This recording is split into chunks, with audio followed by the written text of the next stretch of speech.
سربازیر مملکت قاهر رسولزاده با مقصد شناسایی از رفت تدبیرهای آبادانی و بنیادکاری به استقبال جشنهای ملی فعالیت کارگاه و کارخانه‌های 3 ساله با سفر کاری در شهر کولاب ولایت ختلان قرار دارد. سمندر اسکندرزاده و اهل دین کریم از جریان سفر کاری سربازیر مملکت گزارش تهیه نموده است.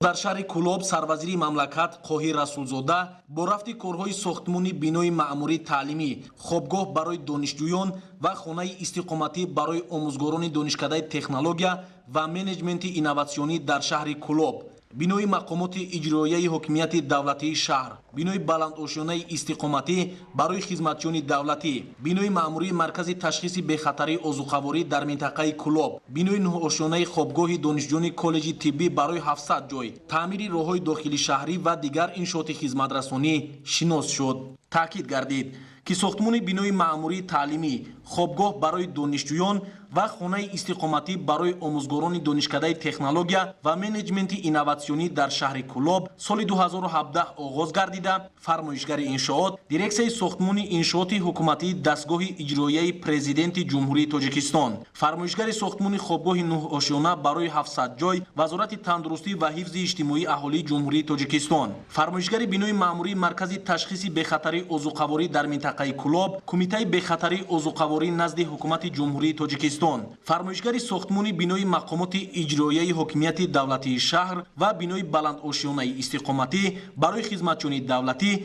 اداره ساختمان اساسی مقامات اجرایی حکومت دولتی شهر کولاب میباشد. اطلاع داده شد که در شهر کولاب در دایره تدبیرهای آبادانی با استقبال جشن 30 سالگی استقلالیت دولتی جمهوری تاجیکستان و اعلان گردیدن سالهای 2019-2021 سالهای رشد دهات، سیاحی و هنرهای مردمی، بنیاد انشاءات تعیینات گوناگون با مرام جریان دارد که در پیشرفت و آبادی این گوشه تاجیکستان صاحب استقلال سهم صاحبکاران و شخصان سخاوتپیشه نیز بی‌نظیر است. وسعت بخشیدن کارهای ساختمانی به بهترشوی سطح زندگی ساکنان شهر کولاب زمینه گذاشته است.